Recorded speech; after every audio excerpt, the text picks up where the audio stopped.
자, 안녕하십니까. 안녕하세요. 반갑습니다. 일단 제 소개를 간단히 좀 하고 오늘 특강을 좀 하도록 하겠습니다. 아마 제가 올해는 아니고요. 아마 올해는 저를 보신 적이 없을 것 같고, 제가 내년부터는 이제 해커스에서 이제 강의를 하게 됐습니다. 사실은 이제 저는 이제 EBS 방송에서 이제 공인중개사 강의를 하고 있습니다. 그래서 아마 여러분들 뭐 EBS 사이트나 들어가 보시면 보실 수 있을 것 같은데요.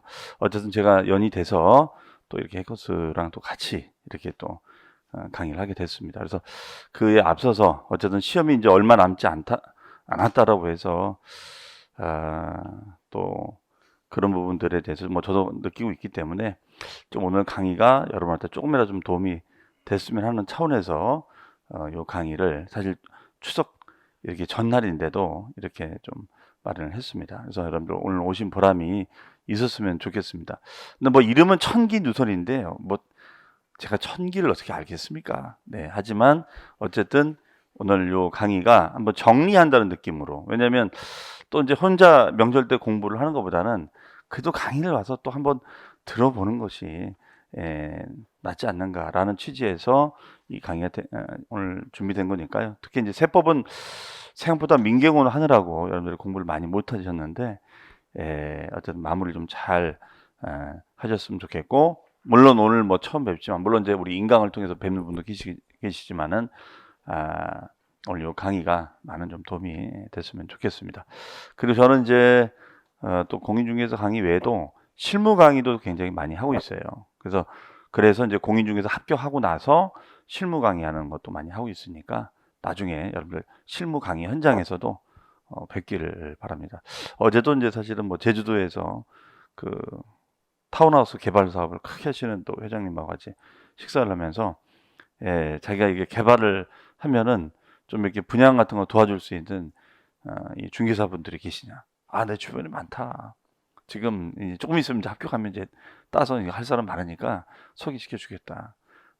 근데 문제는 따야지 뭘 할 수 있겠죠. 네, 어쨌든 뭐 그런 연으로도 나중에 연결이 됐으면 좋겠습니다. 자, 그럼 거두절미하고 오늘 첫 번째 문제부터 보도록 하겠습니다. 자, 첫 번째는 이제 여러분들 뭐 풀어보셨겠지만 가산세라는 주제인데요. 이 가산세도 우리 시험에 한번 출제가 됐었어요. 그래서 이 출제가 됐었기 때문에 출제된 문제는 우리가 또 출제가 될 수 있다. 다만 변형해서 출제가 될 겁니다. 똑같이 내지는 않습니다. 그렇기 때문에 출제되었던 기출문제 유형은 반드시 우리가 정리를 하고 들어가셔야 돼요. 아마 이번 시험도 아마 전체 지문 내용 중에서 거의 70% 이상은 우리가 기출됐던 그런 내용을 변형해서 출제될 가능성이 매우 높습니다. 왜냐하면 출제위원들 자체도 시중에 나와 있는 이런 책, 뭐 문제지 이거 안 보고 들어갑니다. 절대 못 가지고 들어돼 있어요. 큰일 나겠죠. 이게 혹시라도 비슷하게 나오게 되면은. 자, 그러다 보니까 가지고 들어가는 그 교재는 법전하고 기출문제예요. 법전하고 기출문제. 근데 요즘은 법전을 가지고 갈 필요는 없거든요. 인터넷으로 다 검색이 되기 때문에.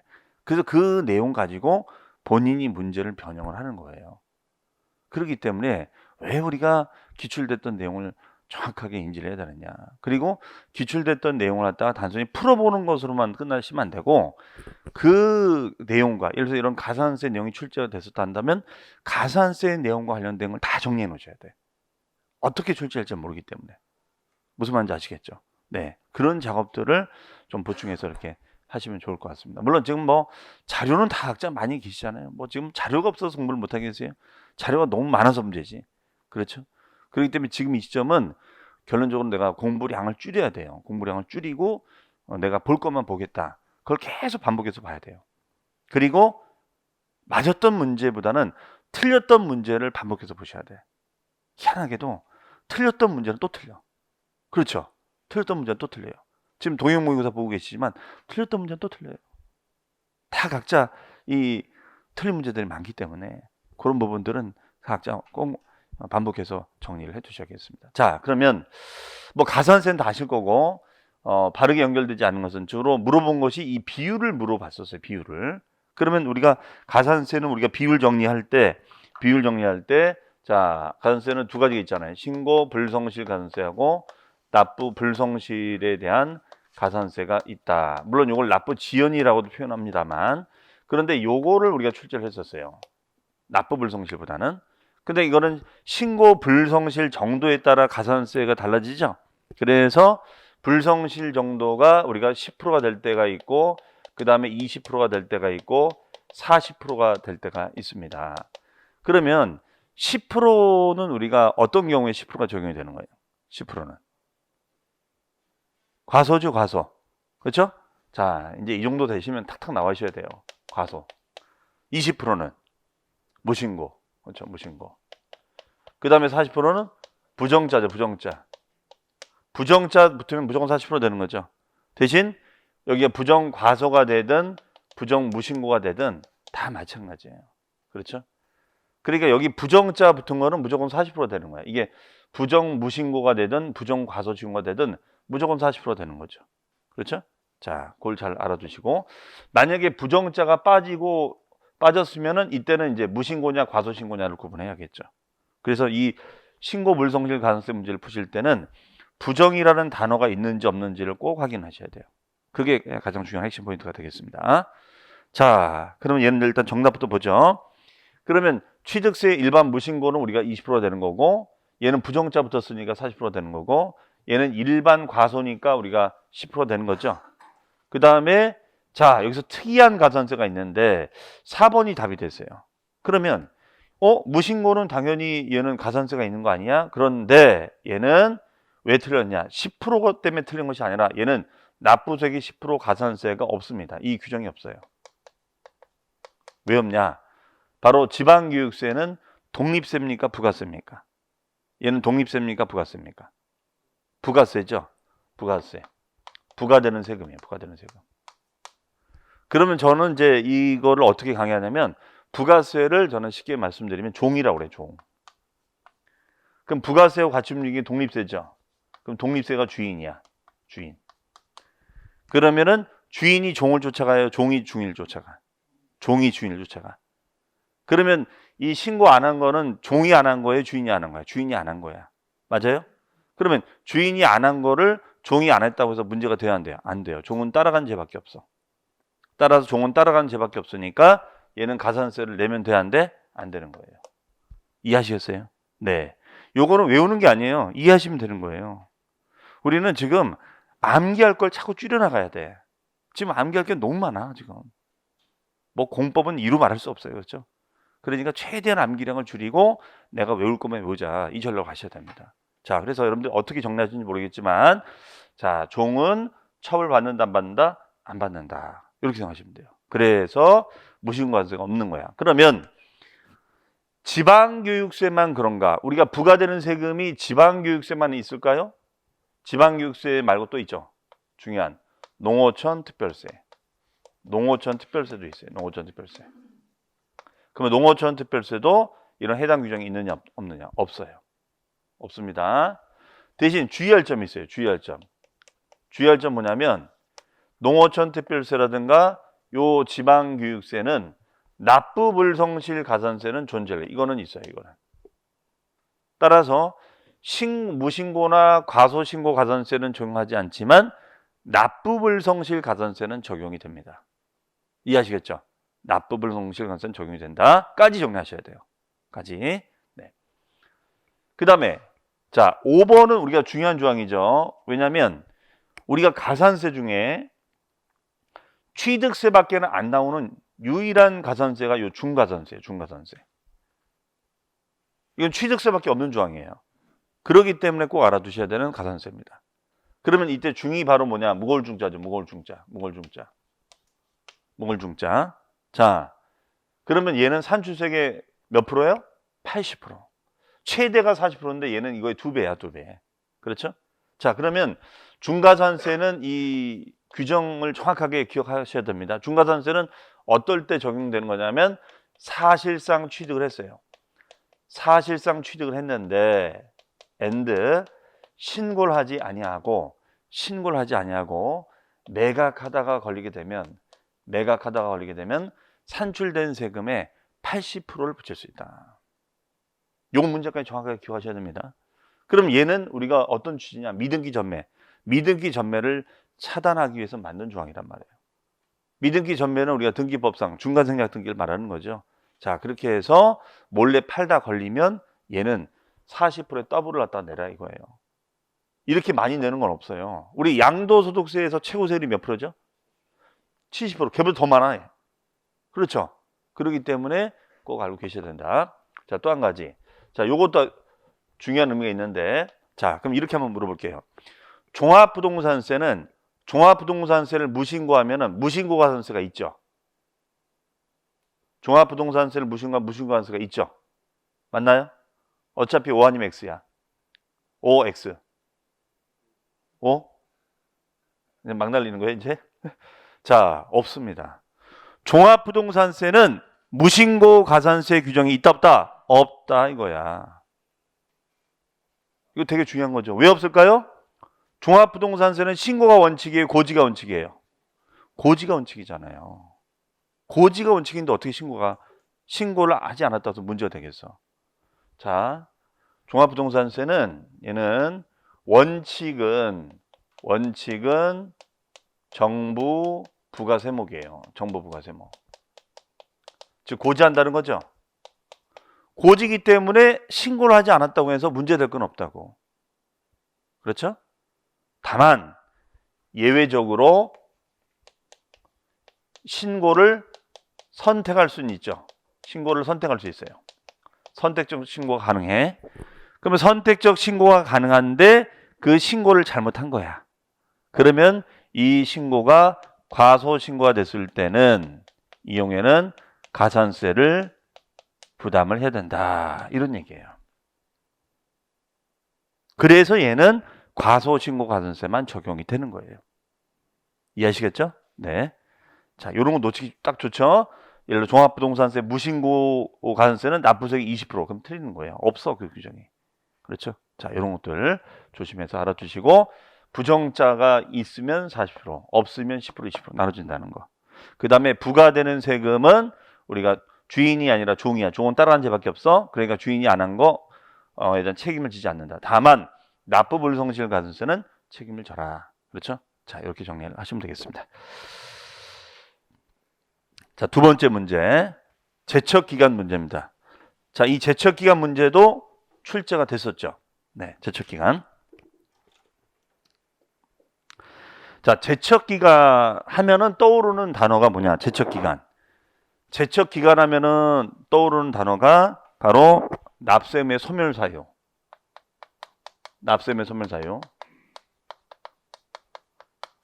자, 우리 납세의무는 성립됐다, 확정됐다, 소멸되잖아요. 맞아요? 자, 우리 시험에는 성립도 출제됐었고 확정도 나왔었고 소멸 다 출제됐었어요. 그럼 소멸 사유는 우리 또 뒤에 또 문제가 있습니다만 요 5가지가 한번 출제된 적이 있었죠. 여기는 우리가 납, 충, 부, 재, 소. 네. 자, 납이 뭘까요? 납이 납부, 충, 충당, 부, 부가의 취소, 재, 제척기는 만료, 소, 소멸시 완성. 그렇죠? 자, 이거는 기본 암기사항이에요. 자, 그 중에서 디테일하게 세부적으로 이제 물어본 게 제척기간. 다만 소멸시효는 아직까지는 출제를 안 하고 있지만 언제든지 출제를 할 수가 있는 단원 중에 하나예요. 그럼 여러분들이 이 제척기간을 어떻게 정리를 하고 계신지를 모르겠어요. 다 각자 배우신 또 교수님들이 틀리기 때문에. 그런데 이걸 만약에 제 얘기를 듣고 만약 혼동이 된다면 여러분이 알고 계신 대로 정리하는 게 맞아요. 지금은 여러분이 익숙하게 정리된 내용을 정리를 하셔야지 제가 오늘 이렇게 했다고 해서 새롭게 정리를 해버리면 이게 다 뒤집박죽 돼버릴 수 있어요. 그러니까 저한테는 취할 것만 취하시면 되는 거예요. 이해하시겠죠? 네, 왜냐하면 나는 이렇게 배웠는데 나 이렇게 정리했는데 저 교수님 왜 저렇게 얘기하지? 그래 버리면 되게 헷갈리는 거야. 그래서 지금은 이분 저분 걸 많이 듣는 게 중요한 게 아니에요, 사실은. 그래서 오늘은 여러분들이 이 수업을 듣는 이유는 내가 처음부터 끝까지 한번 이 40문제 많지는 않지만 가볍게 정리를 한번 하자. 이게 어떤 주된 목적인 거예요. 이해하시겠죠? 네. 그러면 저는 제척기간을 이렇게 설명해요. 사실 제척기간이 말이 좀 어려워. 그럼 우리 민법에서는 제척기간을 우리가 뭐라고 하냐면 형성권이라고 한단 말이에요. 형성권. 얘를 청구권이라고 표현하고. 그럼 형성권과 청구권 의미는 아시죠? 형성권이니까 쌍방의 의사표시입니까? 일방의 의사표시입니까? 일방의 의사표시죠. 자, 그러면은 무슨 잘못을 했길래 일방의 의사표시를 하는 거냐? 자, 그래서 제척기간은 제가 뭐라고 설명하냐면 이렇게 설명을 해요. 말이 어렵기 때문에 제척기간은 과거에 세금, 누락입니다. 누락 사실이 있는지 없는지를 살펴보는 기간이야. 과거에 세금 누락 사실이 있는지 없는지를 살펴보는 기간. 그럼 좀 이해가 더 빠르시겠죠? 그렇죠? 그러면 과거의 누락 사실을 살펴보려면 뭘 해야 돼요? 세무조사를 해봐야지. 그러지 않겠어요? 그러니까 세무조사를 해봐야 돼. 세무조사. 그럼 세무조사를 하면은 몇 년 정도까지 들여다볼 거냐라는 기간 설정이 돼 있어야 된다고. 그렇죠? 자, 약간 여담입니다만 과거에 무슨 청문회 때 모 국회의원이 국세청장한테 질의를 한 거예요. 아니 왜 그 당시에 이제 막 언론사 막 세무조사할 때 막 그런 거야. 왜 언론을 탄압하냐, 막 세무조사를 많이 하냐. 그래서 국세청장이 뭐라고 답변했냐면, 의원님 지금 이것이 그 제척기간이 만료가 됐기 때문에 저희가 조사를 이거는 뭐 만료가 되기 전에 조사를 하는 것입니다. 근데 이 말을 못 알아듣는 거야. 왜 탄압을 하냐고. 아니 제척기간이 만료가 돼버리면 제척기간이 만료가 되면 납세의무가 소멸돼 버리잖아요. 그러니까 그 말을 못 알아듣는 거야. 그렇죠? 자, 그래서 참 말이 어렵습니다. 그래서 이 제척기간은 우리가 이런 시간적인 여유를 주는 거죠. 그래서 때로는 우리가 기본이 이제 그래서 5년, 7년, 10년, 15년까지 이렇게 돼 있단 말이에요. 물론 이제 예외로 평생도 있어, 사실 제척기간이. 그럼 이 얘기는 무슨 말이에요? 5년이면은 5년 전에 탈세한 거 추징부과 할 수 있다는 거예요, 세무조사에서. 그러면 납세자 입장에선 기간이 짧은 게 좋아요? 기간이 긴 게 좋아요? 짧은 게 좋겠죠. 그래서 이렇게 생각하시면 돼요. 선의적인 사유로 갈수록 얘는 기간이 짧아지고 악의적인 사유로 갈수록 기간이 길어지는 거야. 그래서 일반적인 세무조사는 우리가 5년이에요. 그러니까 삼성전자라든가 현대 같은 데는 5년마다 그냥 정기조사를 하는 거예요. 왜? 거기는 회계 처리를 워낙 잘하니까. 그런 대기업은 워낙 회계팀에서, 재경부에서 얼마나 회계 처리를 꼼꼼하게 하겠어요. 그러니까 그냥 5년마다 정기조사를 하는 거예요. 하지만 이제 문제가 생겼을 때는 기간을 길게 잡죠. 그래서 얘는 무신고, 얘는 무신고예요, 무신고. 무신고가 됐을 땐 7년. 사기 등이라고 판단됐을 땐 10년까지 장부를 들여다볼 수 있게끔 만들어 놓은 거예요. 그러니까 제일 무서운 게 이거예요. 10년이에요. 10년 전에 탈세한 것도 부과할 수 있다. 지금 우린 10일 전 것도 기억이 안 나는 판인데 10년 전 걸 어떻게 기억을 해? 그렇죠? 그러나 15년 같은 경우에는 이제 상속세라든가 증여세, 상속세나 증여세 같은 경우는 탈세 가능성이 높다 보는 거거든요. 그렇기 때문에 얘는 15년이야. 엄청 무서운 얘기예요. 15년 전에 증여한 거, 탈세한 거 걸리면 추징할 수 있다는 거예요. 그래서 세무조사가 무서운 거야, 이게. 그렇죠? 과거의 누락 사실을 밝혀내겠다는 거니까. 그렇죠? 자, 그래서 이걸 시험에 내는 거예요, 이게. 응? 이걸 기본적으로 알고 있느냐. 그러니까 이런 제척 기간이 있기 때문에 함부로 탈세하지 말아라. 이런 걸 강조하는 거죠. 그러면 이제 기본은 5년이니까 아무래도 중요한 게 무신고라든가 사기라는 말이 되겠죠. 이런 말이 나왔을 때는 7년, 10년이 된다. 그렇죠? 이 개념을 인지하고 계셔야 돼요. 그런데 그 기간이 운 좋게도 만료가 돼버리면 사라지는 거야. 진짜 그건 운입니다, 운. 근데 실무적으로 만료가 되겠어요? 국세청이 어떤 곳인데 다 추징하죠. 그래서 무서운 거예요, 이게. 자, 그러면은 여기 보시면은 연결이 바르지 않은 것은, 자, 사기라고 했으니까 얘는 사기자가 붙었으니까 몇 년으로 와야 돼요? 10년. 그렇죠? 자, 얘는 원래 무신고는 7년이야. 무신고는 7년인데 이제 이런 문장 조심하셔야지. 무신고는 7년인데 여기 부담부 증여자가 붙었어요, 증여. 그럼 부담부 증여가 뭔지 아시죠? 증여를 해주기로 하고 증여를 하면서 채무를 인수케 하는 제도잖아요. 그래서 그래서 부담보증의 핵심은 증여와 양도가 동시에 일어나는 거래를 말하는 거죠. 그러면 여기 상속과 증여는 얘는 무신고도 15년이고요. 사기 등도 15년이에요. 얘는. 그렇기 때문에 부담보 증여는 증여세하고 제척기간을 같이 공유를 해요. 그래서 무신고가 되거나 아니면은 사기 등이 됐을 때 몇 년? 15년까지 연장이 됩니다. 이해되시겠죠? 근데 만약에 이 말이 빠져. 이 말이 빠지면 몇 년도가 돼야 돼? 7년. 이해되시겠죠? 네. 자, 부담보증이 아주 중요한 단어예요. 꼭 정리하고 들어가셔야 돼요. 그 다음에 얘는 이제 사기 나왔으니까 뭐 볼 거 없지. 10년. 자, 그 다음에 취득세. 신고서를 제출하지 않았으니까 무신고니까 7년이 되는 거죠. 자, 근데 자, 얘도 신고서를 제출하지 않았으니까 7년인데 왜 이게 답이냐? 명의신탁 때문에 그래요. 명의신탁. 자, 그러면 얘는 이제 우리가 예외적인 조항이 있다는 거죠. 즉 뭐냐면 상속이나 증여를 통해서 무상승계 취득을 한다거나 아니면은 명의신탁을 한다거나 명의신탁이 뭐죠? 남의 이름을 빌리는 거죠. 그럼 남의 이름을 빌려서 우리가 소유권을 가지고 있는 거 이거 알아내기 쉽지 않단 말이에요. 아니면 이제 과점주주가 되는 거예요. 과점주주. 타인의 명의를 빌려서 과점주주가 되었을 때, 자 이렇게 되었을 때는 얘는 몇 년까지 연장되느냐? 10년까지 연장이 됩니다. 그래서 얘는 여러분들이 암기하실 때 상동그라미, 증동그라미, 명동그라미, 과, 상증명과. 자, 지방세입니다. 지방세에서는 우리가 상증명과가 됐을 때는 우리가 이게 된다. 이렇게 되겠습니다. 예. 자, 그리고 여기는 좀 여기다가 하나 문제를 넣어놓을까요? 지방세 또는 국세. 네, 왜냐면 여기 국세도 있기 때문에 문장 지문에다가 지방세 또는 국세 기본법이라 하겠네요. 그렇죠? 자, 그러면 다시 정리해 보면 제척 기간은 어디에 해당된다? 납세의무의 소멸사유에 해당된다. 그렇죠? 그다음에 제척 기간이 만료가 되면 소멸되는데 그 전에 조사부가 하겠다. 그래서 기본은 5년이지만 무신고 7년, 사기 등은 10년인데 우리가 상속 증여와 관련된 세금일 때는 15년까지 연장된다.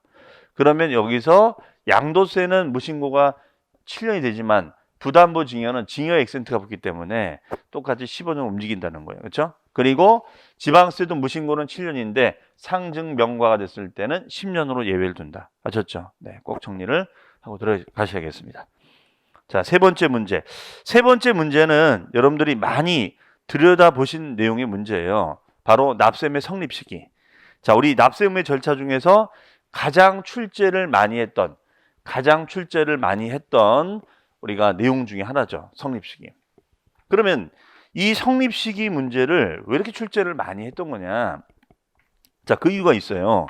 이게 시험에 내기가 딱 좋은 거예요. 출제위원 입장에서는 시험에 내기가 딱 좋아요. 그러니까 출제위원도 그냥 출제하는 게 아니라 시험에 내기 좋은 단원을 시험에 내는 거예요. 우리 공법으로 환산하면 공법에서 국토법 한 두 문제 나오죠. 그걸 왜 많이 낼까요? 시험에 내기가 딱 좋아. 그리고 잘 틀려. 공부를 해도 잘 틀려요. 그렇죠? 자, 그러면 이 성립은 왜 자주 내냐면 얘는 세목별로 성립 시기가 달라요. 얘는 세목별로 성립 시기가 다르기 때문에 그래요. 그럼 세목별로 어떤 세목은 과세 기간이 끝나면 성립하는 것도 있고 어떤 거는 과세 사실이 일어나면 성립하는 것도 있고 어떤 거는 과세 기준일에 성립하는 것도 있고 어떤 거는 본세는 독립세를 따라서 성립하는 것도 있어요. 그래서 이런 세목을 주고 얘는 성립 시기가 이쪽으로 하느냐 이런 거를 자꾸 물어보더라 이거죠. 그러니까 시험에 내기가 딱 좋은 거예요. 얘는. 자, 그러면 우리 시험 범위에 들어가 있는 세목을 보면 취득세, 등록면허세, 재산세, 종합부동산세, 양도소득세가 있습니다. 자, 이제 여러분들이 공부 많이 하셨으니까 답변을 해주셔야 돼요. 취득세는 언제 성립하죠? 취득하는데 취득 사실이 일어나면 되는 거죠. 행위세니까. 등록면허세는 등기 등록하면 그렇죠? 재산세는 과세기준일 몇 월 며칠 6월 1일. 종부세 기준일 6월 1일 똑같죠? 어차피 얘가 얘니까. 그 다음에 양도세는, 자 이거 맨날 헷갈려. 양도세는 양도사실이 일어나는 때? 아니요, 얘는 기간이 끝나는 때. 기간이 끝나는 때. 그래서 이거 조심하셔야 돼요. 양도세는. 응? 소득세라든가 법인세라든가 부가가치세는 과세기한 제도가 있어요. 그럼 이 기간이 만료가 돼야지만이 납세무가 성립하거든요. 얘는. 자, 그래서 자꾸 시험을 내는 거예요. 그리고 얘랑 같이 돌아다니는 애들 있죠? 우리 지방교육세가 있고 그 다음에 농어촌 특별세가 있어요. 그러면 지방교육세하고 농어촌 특별세는 독립세다, 부가세다? 부가세다. 그렇죠? 그럼 부가세는 주인이에요, 종이에요? 종이야. 그러면 종은 주인 따라다녀야 돼. 그러니까 얘를 따라가야 되는 거니까 본세를 따라서 움직여야 되는 거예요. 그럼 만약에 본세가 취득세면 취득하는 때, 본세가 재산세면 과세기준일, 본세가 종부세면 과세기준일, 본세가 양도세면 기간이 끝나는 때. 무슨 말인지 아시겠죠? 네, 그렇게 움직인다. 그러니까 얘네는 줏대가 없죠. 그러면 이 내용을 알아야지만 저 문제를 이제 맞히는 이런 식의 질문을 거의 다 하고, 자, 또 요즘 유행하는 문제들이 올해 시험에도 이렇게 골라봐라, 뭐 끼리끼리 모아서 골라봐라, 옳은 거 끼리 골라봐라, 틀린 거 끼리 골라봐라, 이런 거 자꾸 내요. 왜? 이런 문제가 실수하기 딱 좋거든. 고르다 보면 잘못 고를 수가 있기 때문에. 그렇죠? 자, 그러면 얘는 틀린 것으로만 묶인 것은 일단은 니은하고 그 다음에가 미음이 답인데요. 정답부터 한번 보죠. 자, 개인분 주민세, 이것이 이번에 개정된 표현이죠. 이게 작년엔 균등분이었어요. 그러다 이것이 올해 개인분 주민세로 바뀐 겁니다. 그래서 개인분, 사업소분 주민세, 개인분하고 사업소분 주민세가 따로 있어요. 그럼 주민세라는 것은 말 그대로 저나 여러분이 요 강남구에 살고 있다는 이유만으로 내는 세금이 주민세입니다. 그럼 보통 우리는 이게 작년에는 균등분 주민세였는데 올해는 개인분. 그러면 요 강남구 안에는 저나 여러분처럼 일반 개인도 있고 요 강남구 안에 있는 자영업자, 사업하는 분들도 계시잖아요. 개인사업자, 법인사업자. 그런 분들이 내는 게 사업소분 주민세예요. 그러면 이 주민세는 기준일을 가지고 납세물을 따지는 게 맞아요. 그런데 얘는 6월 1일이 아니라 몇 월 며칠이에요? 7월 1일이죠. 그럼 이게 무슨 말이냐? 이런 거죠. 만약에 이분이 6월 28일 날 이사를 가요. 그래서 지금은 강남구에 살고 있는데 내가 너무 등산을 좋아해서 종로구로 이사를 갑니다. 물론 강남구에도 산이 있지만 종로구에 가면 뭐 북한산, 인왕산 많잖아요. 그렇죠? 제 지인분들도 산 좋아하는 분들은, 저도 산을 되게 좋아하는데 산 좋아하는 분들은 산 자락에 사는 거 되게 좋아하더라고요. 안 옮긴다는 거야 이게. 그렇죠? 산이 좋아서. 네. 낚시 좋아하는 분들은 다 해변가로 가는 거고요. 그렇죠? 자, 그러면은 강남구에서 종로구로 이사를 갔어요. 그러면은 주민세 관할이 바뀌는 거야. 그러면은 7월 1일 현재 시점으로 따지는 거니까 7월 1일 현재는 이분은 종로구에 살고 있는 거잖아요. 그러니까 이 주민세가 어디서 날라오는 거예요? 종로구청에서 거기서 날라오는 거예요. 이해되시겠죠? 그래서 이걸 따지는 겁니다, 이게. 예? 자, 그럼 여기서 포인트는 얘는 기준일 제도를 두고 있는데 우리가 재산세나 종부세처럼 6월 1일이 아니다. 자, 요것도 시험에 나왔던 질문이에요. 정확하게 기억을 하셔야 됩니다. 또 올해 개정됐고요. 그 다음에 지방교육세. 지방교육세는 독립세다, 부가세다? 부가세다. 그렇기 때문에 얘는 부가세니까 뭘 따라가야 돼요? 본세를 따라가야 되는 거야. 그러면은 그 과세 표준에는 세모. 요게 바로 본세지. 이게 바로 독립세죠, 이게. 독립세. 그럼 요 독립세가 성립할 때 같이 움직이는 거죠. 네. 그 다음에 수시부가. 자, 수시부가가 뭐죠? 수시부가? 수시로 부과한다는 말은 알겠는데. 수시부과는 언제 하는 게 수시부과일까요? 무슨 사유? 자, 이런 용어가 헷갈리시면 안 되는데.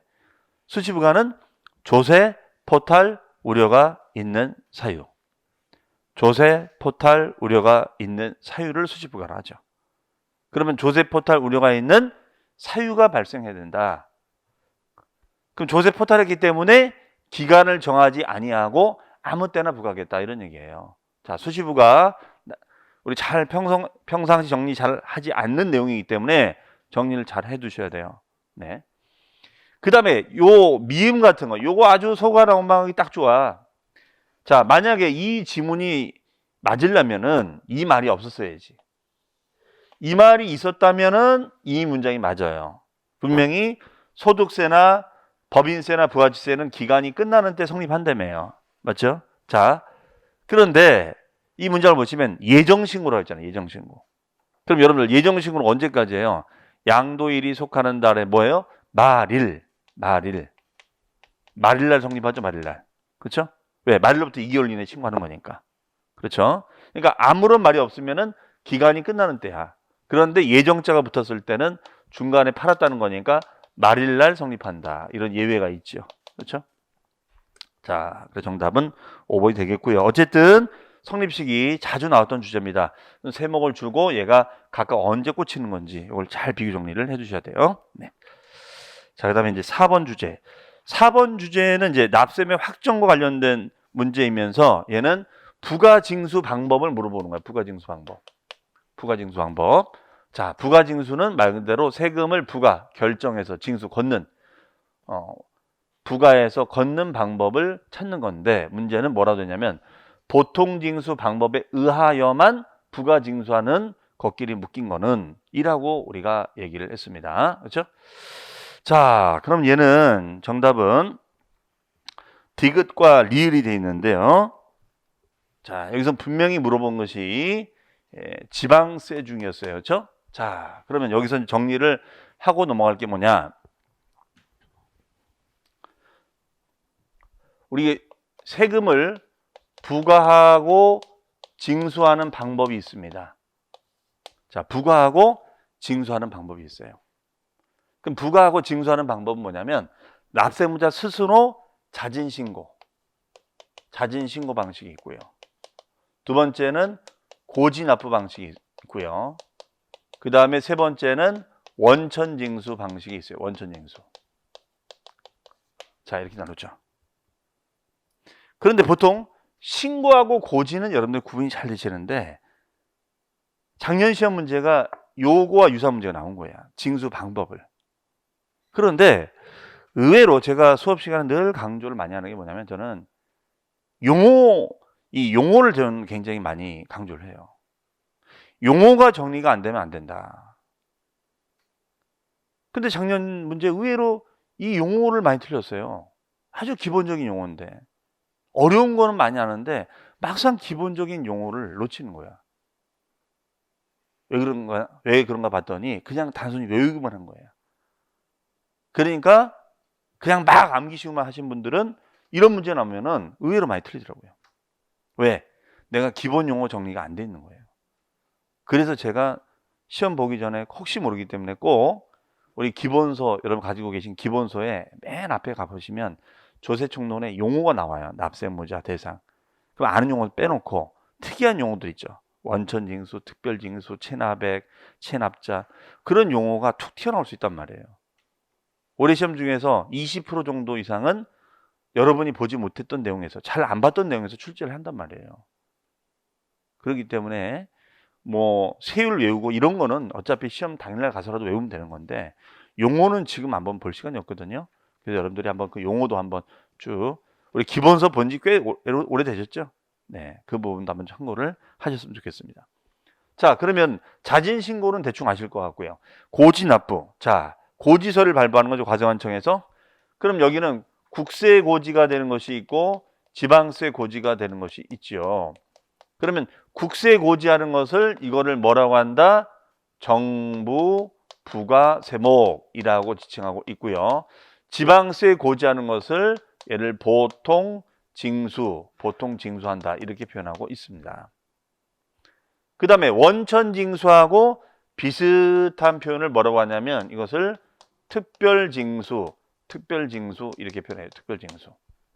그럼 국세는 우리가 원천징수가 되고 지방세는 특별징수가 됩니다. 국세는 원천징수, 지방세는 특별징수 이렇게 표현돼요. 그러면 지금 나온 것처럼 이 세목이 신고냐 고지냐 물어보기 딱 좋지. 그렇죠? 그러면 양도세는 알다시피 양도자인 거주자 비거주자가 당연히 뭐 하는 거예요? 신고. 그 다음에 농특세는 신고의 고지예요. 농어촌 특별세는 얘는 독립세입니까? 부가세입니까? 부가세죠? 맞잖아요. 그럼 부가세는 자기 자유지가 없어. 독립세를 따라다니는 거니까. 그러면 독립세가 신고면 신고, 독립세가 고지면 나도 고지야. 그러니까 얘는 신고 또는 고지가 다 가능한 거예요. 맞죠? 그래서 만약에 얘는 보통징수 방법에 의하여 부가징수하는 것끼리 묶인 것은, 그러면은 얘도 답이 될 수가 있어. 얘도 보통징수 가능하잖아요.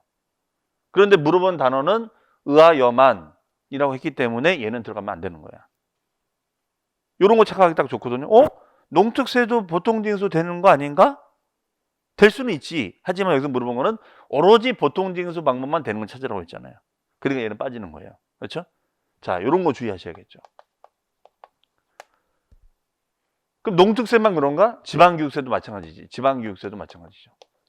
지방교육세도 신고, 고지 다 가능하죠. 재산세는 당연히 고지, 그렇죠? 보통징수가 되는 거죠. 보통징수. 그 다음에 소방분 지역자원시설세는 재산세 뭐죠? 얘는 재산세 뭐죠? 올해 개정된 거죠. 이거 개정된 지문이죠. 소방분. 네. 요거는 재산세 뭐예요? 병기세죠. 병기세. 맞잖아요. 그럼 재산세가 고지니까 소방분 지역자원시설세도 고지가 돼야지. 맞죠?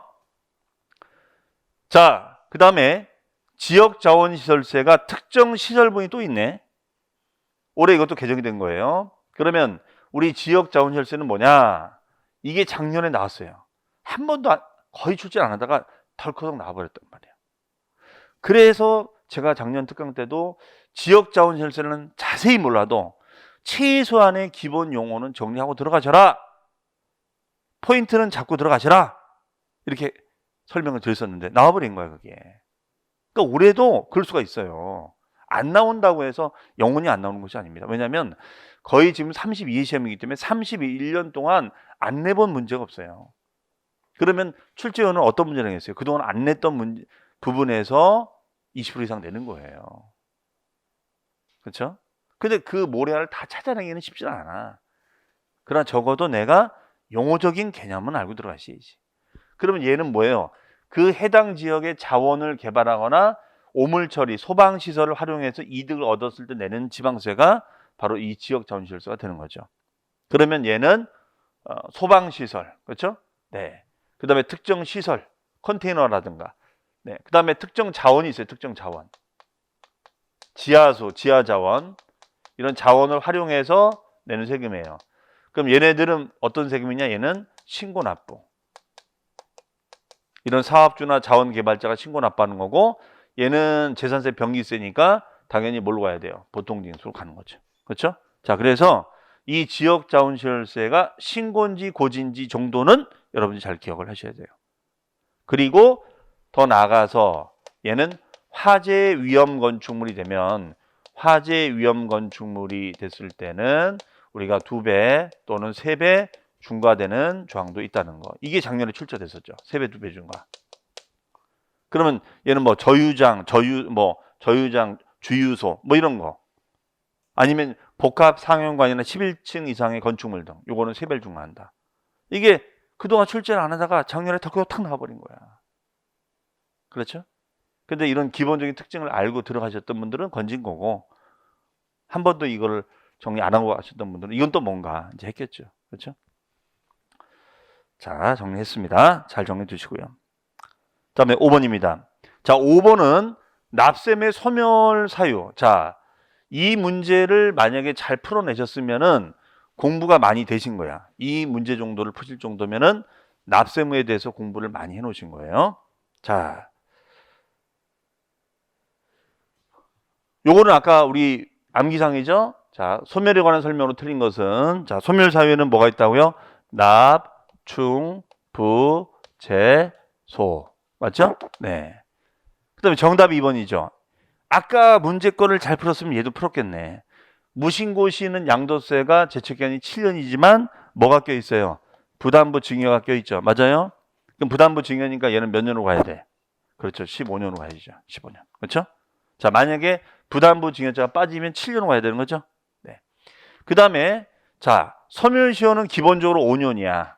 그럼 소멸시효라는 것은 조세 채권을 청구할 수 있는 청구권의 시효에 청구권의 시효, 조세 채권을 청구할 수 있는 청구권의 시효를 말합니다. 그럼 청구권의 시효가 기본이 5년인데 고액 국세, 고액의 지방세나 국세일 때 몇 년까지 연장돼요? 10년. 근데 공통점은 다 뭐야? 5죠. 5. 대신 얘는 5억 원 이상이고 5억 원의 10분의 1인 지방세는 5천만 원 이상이 됐을 때 10년까지. 그렇죠? 자, 이것도 기억하시고. 그 다음에 자, 요 문장과 요 문장과는 4번과 5번은 아직까지는 출제가 된 적이 없어요. 출제가 된 적이 없기 때문에 내용 이해를 잘하고 들어가셔야 돼. 자, 그럼 뭐라고 돼 있죠? 제척 기간은 소멸시효와는 달리 중단이나 정지가 인정이 된다 안 된다? 안 된다. 이거는 암기할 문제가 아니라 여러분이 제척 기간 개념이 딱 서 있으셔야 돼. 이거는 당연한 얘기예요. 당연한 얘기. 자, 무슨 말인가? 중단이나 정지라는 것은 청구권에 대한 시효를 멈추겠다는 거예요. 뭐에 대한 시효를 멈추는 거예요? 청구권에 대한 시효를 멈추는 거야. 조세 채권 청구 금액이 1,000만 원인데 1,000만 원 청구를 멈추겠다고. 이게 바로 중단과 정지란 말이에요. 우리 민법에서 쓰는 중단과 정지 똑같아요. 그런데 제척 기간은 없다 이거야. 왜 없냐 이거지. 왜? 제척 기간은 청구권이 아니거든. 얘는 청구권이 아니잖아요. 얘는 아까 뭐라고요? 형성권. 얘는 청구권이 없어요. 왜?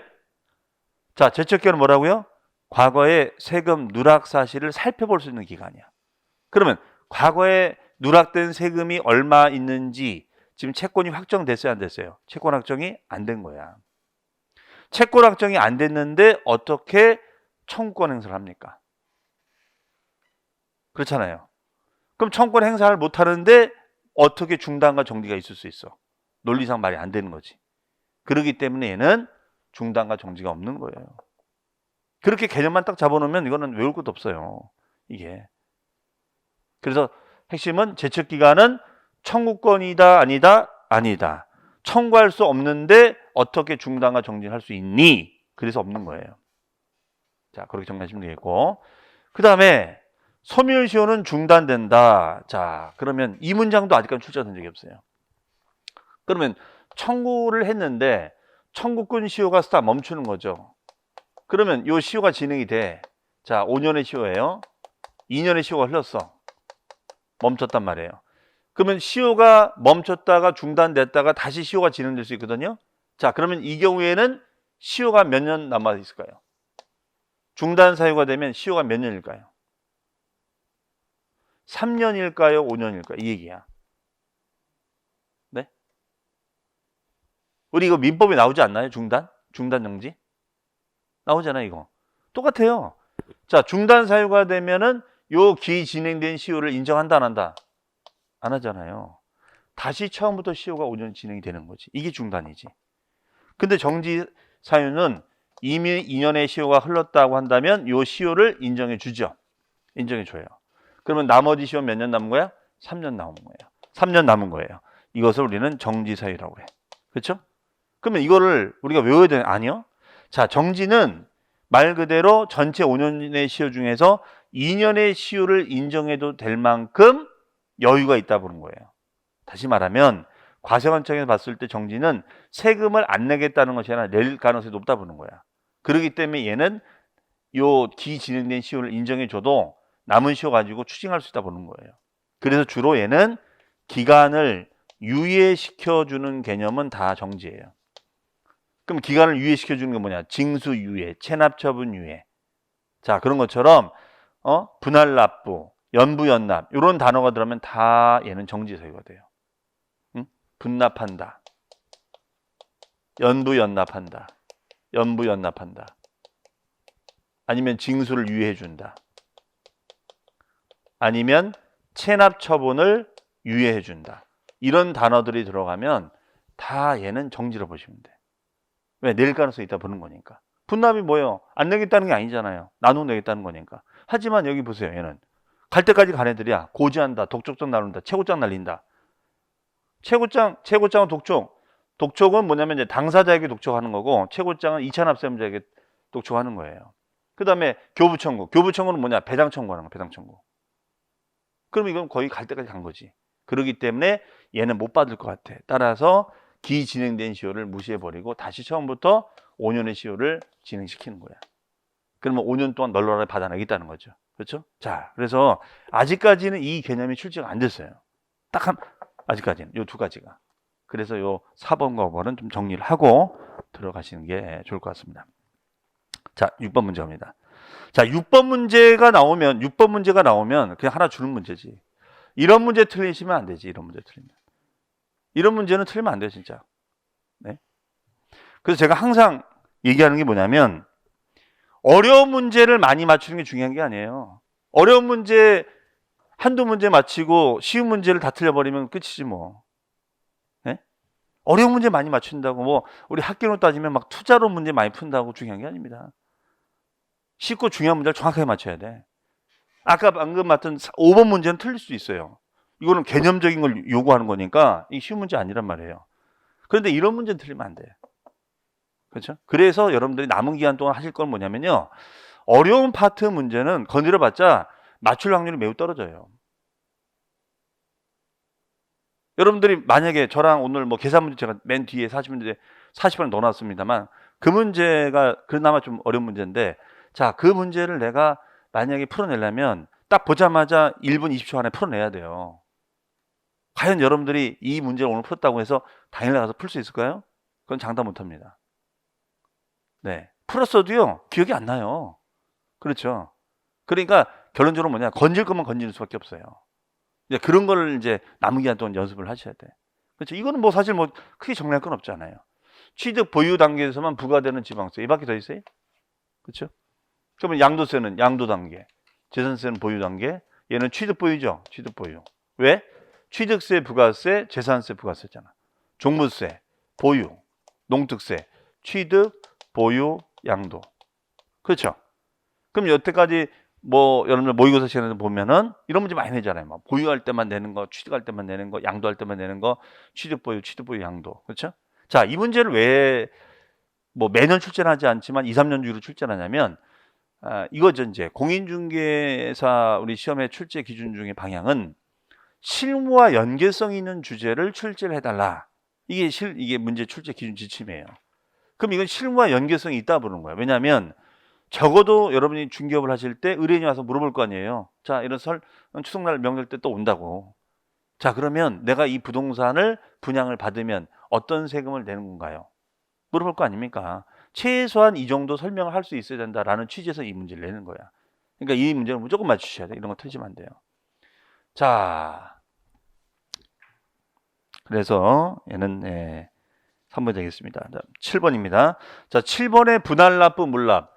자, 분할납부하고 이 물납이라는 주제 같은 경우에도 여러분들이 아주 뭐 기본적인 내용 다 아실 건데 이건 이것도 정확하게 맞춰야 돼요. 이것도. 이런 건 놓치시면 안 되죠. 자, 얘는 이거죠. 먼저 정답부터 갑니다. 틀린 것은 종합부동산세 및 양도소득세 분할납부 기한은 자 2개월이다. 언뜻 보면 맞는 것 같은데 뭐가 틀린 거예요? 종부세는 2개월이 아니라 몇 개월이에요? 6개월이죠. 6개월. 이게 원래는 종부세도 이게 옛날에는 다 2개월이었었어. 그런데 이것이 종부세가 올해 종부세 인상을 워낙 많이 하다 보니까 세금 부담이 너무 크다라고 해서 분할납부 기한을 거의 2개월에서 3배를 연장시켜 준 거야. 그래서 이런 것들 놓치시면 안 되겠죠. 자, 그러면 이 문제 나머지 걸 가기 전에 한번 정리를 해보죠. 자, 아주 기본적인 사항이죠. 그러면 분납 조항하고 물납 조항입니다. 그럼 취득세, 등록면허세, 재산세, 종합부동산세, 양도소득세. 자, 이렇게 딱 비교 정리해 놓으셔야 돼요. 정확하게. 그러면 취득세는 분납이 있어요, 없어요? 없어요. 물납? 없어요. 등록면허세 분납? 없어요. 물납? 없어요. 재산세?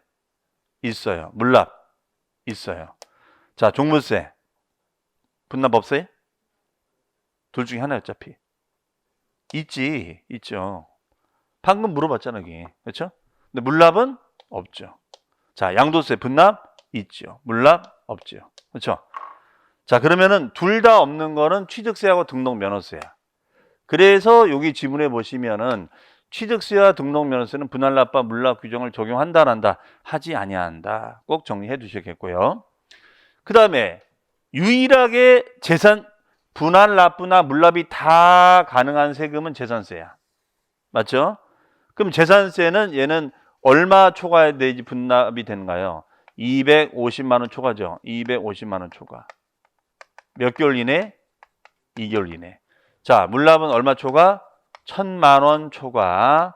1,000만 원 초과. 뭘로 할 수 있다? 관할구역 내 부동산으로 물납을 할 수 있다. 아주 기본적인 사항입니다. 그 다음에 종부세도 역시 똑같이 250만 원 초과인데 얘는 6개월 이내. 얘는 250이 아니라 얼마 초과요? 1,000만 원 초과죠. 1,000만 원 초과. 1,000만 원 초과했을 때는 2개월 이내 분할납부하자. 자, 정확하게 정리해 놓으셔야 돼. 분할납부 물납은. 그렇죠? 그래서 이렇게 비교해서 물어볼 수도 있고 아니면 각각의 세목에서 다뤄질 수 있는 주제들이에요. 그래서 이건 뭐 내용이 어려운 건 없습니다. 다만 헷갈릴 뿐이지. 그렇죠? 자, 그 다음에 2번. 얘는 재산세죠.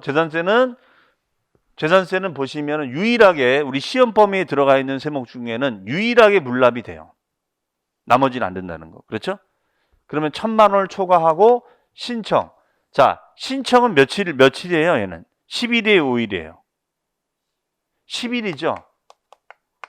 그리고 물납을 허가할 수 있죠. 허가는 며칠? 5일 이내. 그러니까 신청은 여유 있게. 쉽게 말하면 신청은 10일 여유 있게. 허가는 빨리. 아시겠죠? 그 다음에 이 문장이 꼭 들어가야죠. 관할 구역에 있는 이라는 단어가 꼭 들어가야죠. 뭐 국내에 있는 그럼 틀려. 관할 구역에 있는 시군구 관할 구역 안에 속하는 그렇죠?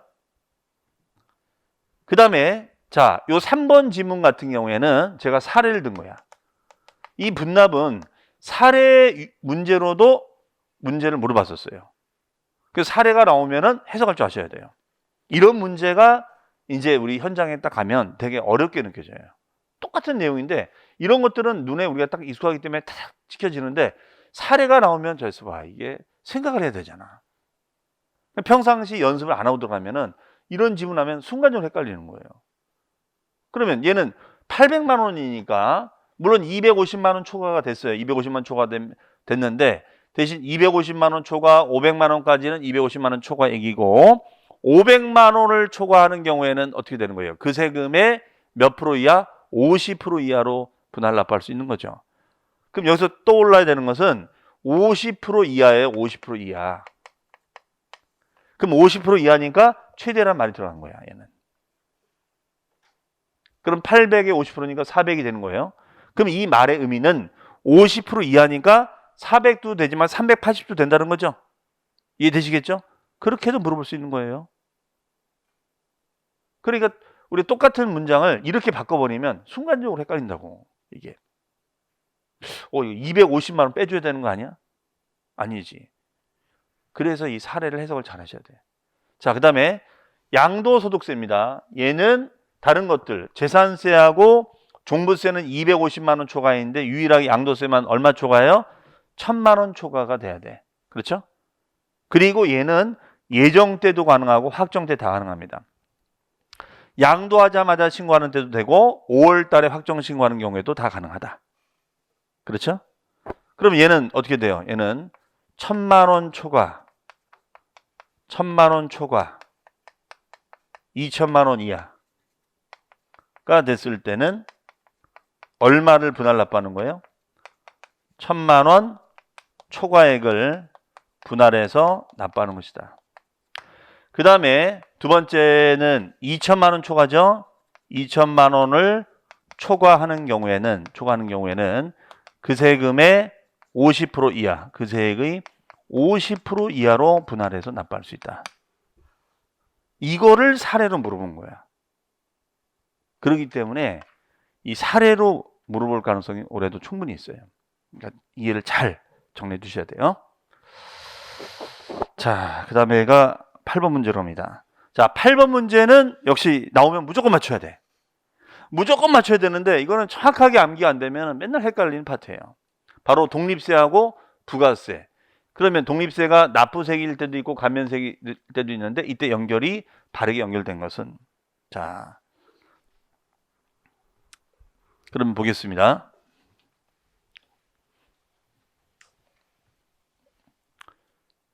취득세는 교수님 이거 맞는 거 아니에요? 취질이 이거 지방교육세 20% 맞는 거 아니에요? 근데 틀렸어요. 왜 틀렸을까요? 지방교육세 맞는데? 자, 여러분들 취득세는 굉장히 독특한 것이 있죠. 취득세는 납부세액이 있었을 때는 부가세가 지방교육세밖에 없어요? 빙고. 농어촌 특별세가 AND로 있어요. AND. 또는이 아니야. 얘는 5호가 아니에요. 만약에 얘가 5호 규정 또는 규정이라면 이게 맞아. 지방교육세 또는 농어촌 특별세가 붙는다. 그러면 지방교육세 20% 맞아요. 그런데 유일하게 취득세만 납부 시에는 부가세가 동시에 부가세가 두 개가 있어야 돼요. 즉 농어촌 특별세가 몇 프로? 몇 프로예요? 얘는 20%고 얘는 몇 프로예요? 10%죠. 10%. 정확하게 외우셔야 돼. 이런 것들은 놓치시면 안 돼요. 자, 그래서 틀린 거예요. 그 다음에 얘는 왜 맞냐? 감면이라고 했잖아. 감면일 땐 농특세가 20% 붙죠? 그런데 만약에 얘가 납부시는 뭐가 붙어요? 지방교육세가 20%가 부과되죠. 지방교육세가 20% 부과되죠. 그 다음에 3번의 양도소득세. 자, 얘는 말이 안 되는 거야. 왜냐면 자, 지방소득세도 한번 출제된 적이 있었어요. 지방소득세는 독립세일까요? 부가세일까요? 네? 이거 구분이 안 되면 안 되는데. 지방소득세는 독립세, 부가세 둘 중에 하나예요. 어차피. 얘는 독립세야. 얘는 독립세.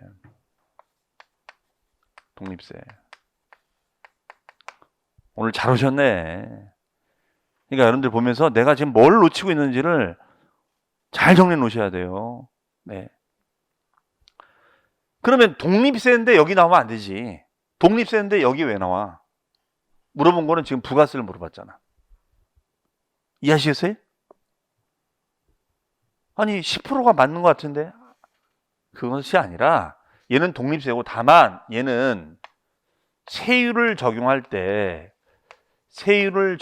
때는 얘는 소득세라든가 법인세 적용 세율의 10분의 1을 적용해 주는 거예요. 10분의 1을. 소득세나 법인세 세율의 10분의 1을 적용해 주는 겁니다. 그런데 여기서 독립세라는 걸 까먹으시면 안 되는 거죠.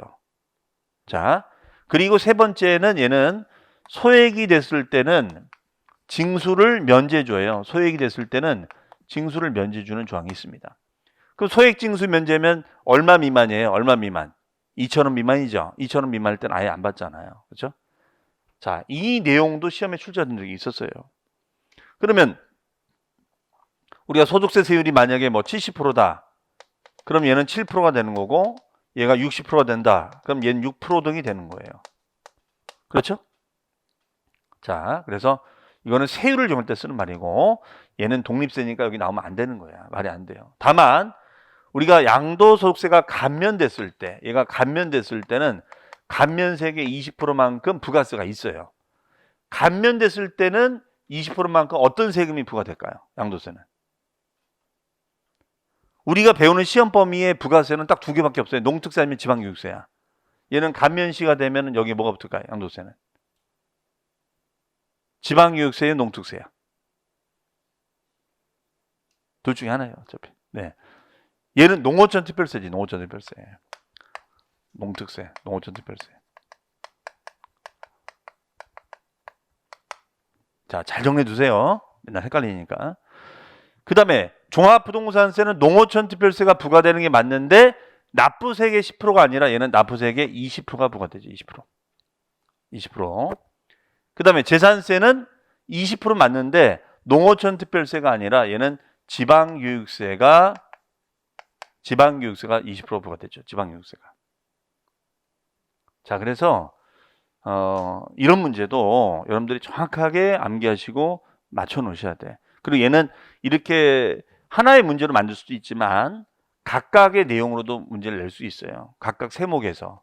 그렇기 때문에 부과되는 세금은 지방교육세하고 농특세 두 가지가 있다. 근데 물어볼 때는 납부시 부가세인지 감면시 부가세인지를 정확하게 외우자. 아셨죠? 네. 암기하는 방법에 대해서는 여러분들이 각자 또 수업을 하신 교수님 그 암기법을 따라가셔야 하기 때문에 제 암기법을 따로 설명하지는 않겠습니다. 그러면 또 헷갈려요. 그러니까 여러분들 각자 외우시는 방법으로 외우시되 문제 출제는 그렇게 할 수 있다는 거. 아셨죠? 네. 자, 잠시 쉬었다가 9번 문제부터 한번 보도록 하겠습니다. 네.